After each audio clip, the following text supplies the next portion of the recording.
What's going on, guys? The Comics Kid 2099 here to examine Uncanny X-Men issue 134, brought to you by all of these fine folks. For all of the lack of momentum that issue 133 brought us with this storyline, issue 134 really kicks things into high gear. We open with Cyclops being totally fine from his duel with Mastermind on the psychic plane. At the end of issue 133, everyone was saying, he's dead, look, he died. And then here it's like, oh wait, no, he's okay. And Cyclops says, yeah, I almost died, but I'm fine now. And right off the bat, I want to give some props to John Byrne. You can tell by the look on Jean's face that something is not quite right.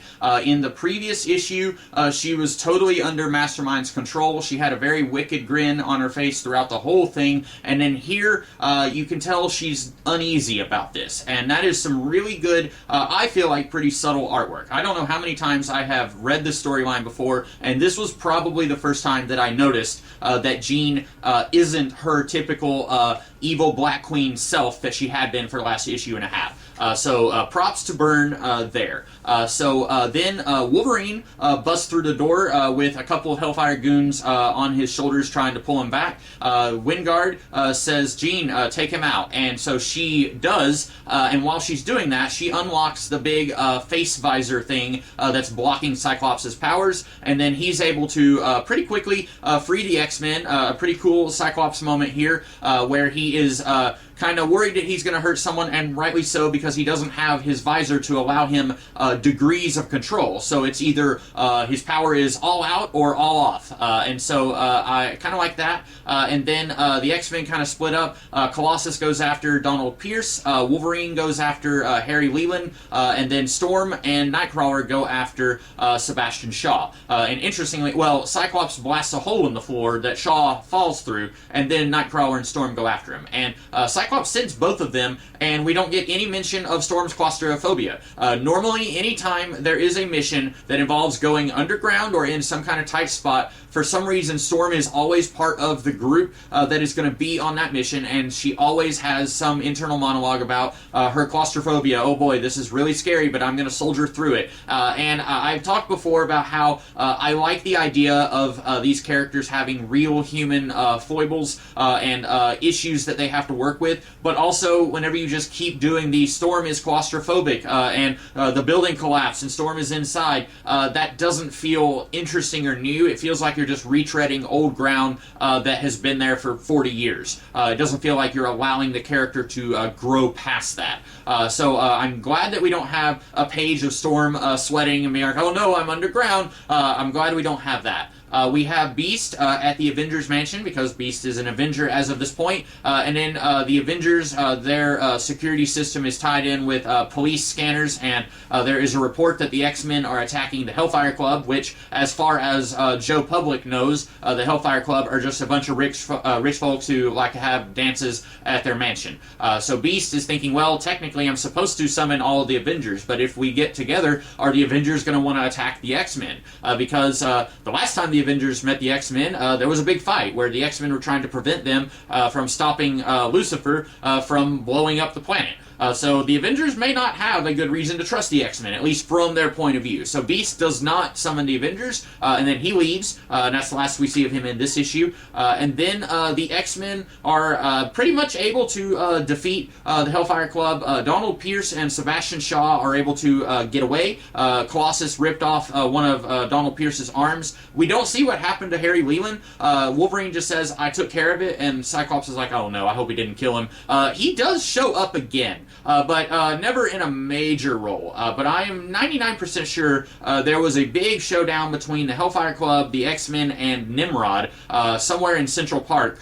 This is like 5 years down the line when Rachel Gray is part of the X-Men. And I believe that Harry Leland was part of the Hellfire Club then, but there's another guy whose name I can't remember, and I'm getting him confused with Harry Leland, and I know that guy was part of the Hellfire Club at that point. Harry Leland may not have been a member of the Hellfire Club then. I remember in the mid-90s, there was a -1 issue for pretty much every comic that Marvel was putting out at the time, and basically the idea is this is something that takes place before Fantastic Four issue 1. And in the Generation X-1 issue, we get to see what Banshee was up to while he was part of the NYPD, and we get to see a young teenage Emma Frost. She is going through Wall Street, picking up thoughts from people there so that she can build her fortune. Thought that was kind of a cool idea, and she meets Harry Leland at the time. And then presumably that leads to her joining the Hellfire Club. But that was a flashback. I have no idea if we ever actually see him again. I thought we would, but maybe we don't. But we do, I'm trying to think. Yes, Mastermind. He realizes, okay, I think I may have lost my control on Jean, and then she kind of mind wipes him, sort of. She overwhelms his mind with cosmic knowledge, and it leaves him just a drooling mess. And then the X-Men are all able to get away, and they're all thinking, yeah, we did it. And Jean is even saying, like, you know, we got to go this way. The police are coming, and if they arrest us, then we're going to be arrested forever. And so seemingly everything is fine, but Jean's speech bubbles look a little weird. They don't look like a normal speech bubble. They kind of look evil. And so if you are reading this in 1980 and you haven't read it before, you're probably thinking, okay, there's something going on here with Jean, and also we've got a few more pages left of this story, so what's going to happen? And then they get into Blackbird and they're about to take off, and then Jean is now Dark Phoenix. And maybe it's a little silly that she says, I am Dark Phoenix. I don't have a problem with calling the storyline the Dark Phoenix Saga, but her actually saying, hello, I am a bad guy. I am Dark Phoenix. I am going to murder everybody. That is a little silly, but this story has been pretty solid so far, so I'm willing to give that a little bit of a pass. But she says the same thing that she said when she came out of Jamaica Bay around issue 100.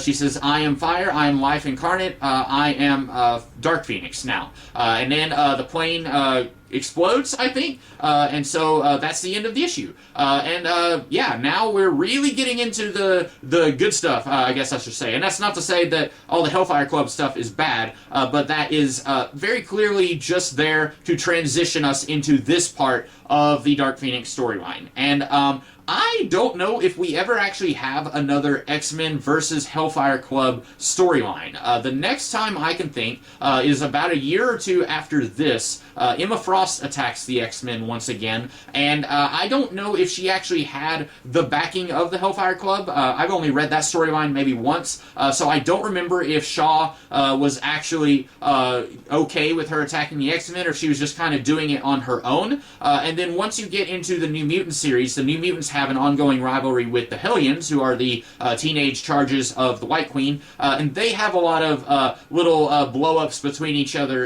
in the New Mutant series, but most of that is not officially recognized by the White Queen. She's not saying, Hellions, attack the New Mutants. Most of the time, it's just squabbles between a bunch of teenagers, but it's not the Hellfire Club attacking the X-Men. So I can't really think of any big Hellfire Club versus X-Men fights. This is, I want to say, the first and last time that the Hellfire Club as a whole attacks the X-Men. And there are other times, like in the 90s, I'm sure there are times where the Hellfire Club kind of had minor beef with the X-Men, but once you got into around the mid-80s, the Hellfire Club kind of had an unofficial truce with the X-Men. By that point, Magneto was the headmaster, and they basically said, hey, there are bigger threats out there that pose a threat to us and you guys. Why don't we not be enemies with each other? And so even though they weren't buddy-buddy necessarily, the Hellfire Club were no longer adversaries of the X-Men. So it's interesting that they are pretty well known as X-Men villains, but when I think about it, there aren't very many times where the Hellfire Club was fighting the X-Men, other than this storyline. But anyway, that's about all that I have for this issue, so let's consider this one Examine.